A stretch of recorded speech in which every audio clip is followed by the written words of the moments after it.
Well, as promised, here's another instalment from our book, and now it's only 25 past 6, but we'll carry on. So Al has realised that he's worked out how to get from Blythe to Caldecott, hasn't he? So chapter 14. It's tonight. Tonight I have to creep downstairs and not get caught, and then travel 10 miles to the coast to our old house in Calvercott. There are a number of reasons why this will be practically impossible. Number 1. There are only 3 bedrooms in the house. Mum and Steve's room is right across the landing from mine, and Carly's is just a little further along. So sneaking out of my room without being heard will be really hard. Number 2. Mum's a really light sleeper. If I get up in the night to use the toilet or to get a drink of water, she'll always call out softly, "You okay, love?" Carly, on the other hand, is usually a really heavy sleeper. Number 3. I've then got to get out of the front door. The lock makes a noisy clunk when it's opened, and there's a big bolt at the bottom which also makes a noise. The back door might be easier, but that's stiff and you have to bang it shut. In other words, going out the front door or the back door is out. That leaves my bedroom window, and the only way I can get out that way is with a ladder, and we don't have one, so what's it to be? Once I've managed this impossible task, another awaits me. I've got to steal Grandpa Byron's moped. This at least will be easier than getting out of the house, though. I've already located the spare key to the moped. Located sounds like it was hard, but in fact it just hangs with the other keys on the hook in his kitchen. I took it this afternoon during the ad break in Mind Games, and it's now safely tucked away in my pocket. There are some other things I need to check. Number 1, clothing. Grandpa Byron says it gets cold on a moped, so I will be fully dressed and wearing my winter coat. The spare helmet is in the box on the back of the moped, which doesn't lock. It's got a dark visor over the front, so no one will tell it's a kid riding the moped. Number 2, the route. That's easy. I know the way. Number 3, schedule. Mum and Steve are nearly always in bed by 10:30. They watch the news on TV, then come upstairs, brush their teeth, lights out by 11. Steve's a real early bird and his alarm goes off at 6, so I've got plenty of time to do what I need to do. The problem is Mum being a light sleeper thing. Number 4, Carly goes to bed at the same time but watches videos and does internet stuff with her headphones on. So actually, no worries there. Number 5, equipment. Torch, new batteries. It's only when I think about what I'm doing all this for that my heart starts to pound and I get a little sick feeling in my stomach. So instead, I return to the problem at hand. How to get out of the house.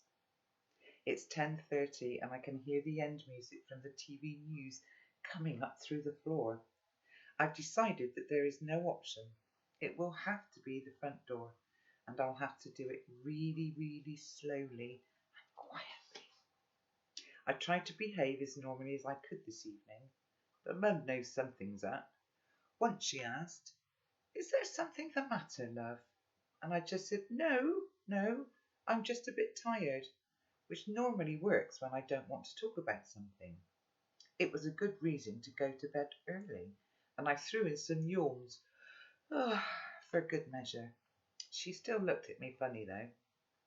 Instead of getting undressed for bed when I came upstairs, I took off my school uniform and put on jeans and a thick sweater. I'm lying on the bed listening to Mum and Steve's going to bed noises when I hear the handle on my bedroom door. Mum's coming in and I'm fully dressed. I just have time to flick the duvet over myself as Mum comes alongside my bed. I'm holding the duvet up to my chin as Mum sits down on the edge of my bed and starts to stroke my hair, just like she did when I was very little. Normally I like that. I can smell the hand cream she uses, and when she leans over I can check if the little grey streak of hair in the middle of her head is advancing any further through the brown. But tonight I'm screaming silently inside. Go away, go away. My eyes are shut tight and I'm trying so hard to look like I'm already asleep. It seems like she's there for ages, but eventually she bends over, kisses my forehead and gets up. She spends a little while standing by my bed, just looking at me, and then walks out. I tell you, she knows something's up. So it's 11:30 now and it's all quiet. I don't think I've moved since Mum left the room, and there's a rush of cool air as I lift off the duvet and tiptoe to my bedroom door. I can hear Steve snoring. Not comedy loud, just normal. But Mum never snores, so I'll just have to hope she's asleep. If Carl is up, there's usually a light from under her door, but tonight it's completely dark. It's only 3 steps to the top of the stairs, but it takes me about 30 seconds to make them, pausing after each one to make sure no one has woken up. The stairs are even slower. The 3rd and the 5th stair from the top are creaky, so I carefully step over them, and then I'm downstairs. Slowly, slowly, I ease the bolt out at the bottom of the front door.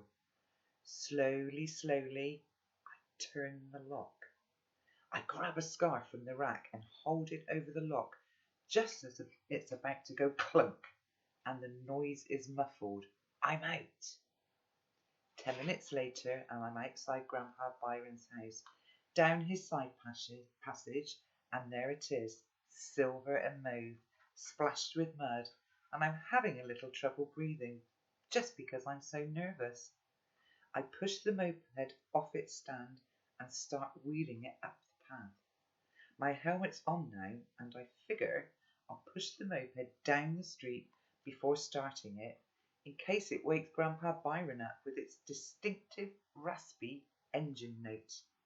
Guttural, he calls it, and he's right, if guttural means sounding like an old lady clearing her throat.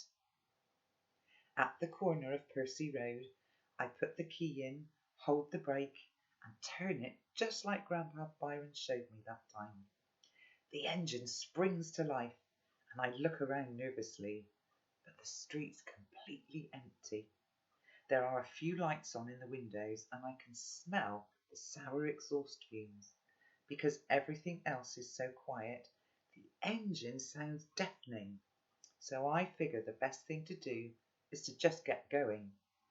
I sit astride the moped, release the brake handle, and twist the throttle with my right wrist, and we're off through the misty air, tinged yellow by street lights. Well, there we go, Maple. He's actually doing it. I did wonder at one point, is he not going to? But I think we've got some very exciting chapters to come. Now that will have taken us up to Friday, tomorrow evening. So do have a lovely weekend, and I will record some more chapters. I'll try and do them a bit earlier. Okay, take care. See you all soon, hopefully. Bye for now. Bye.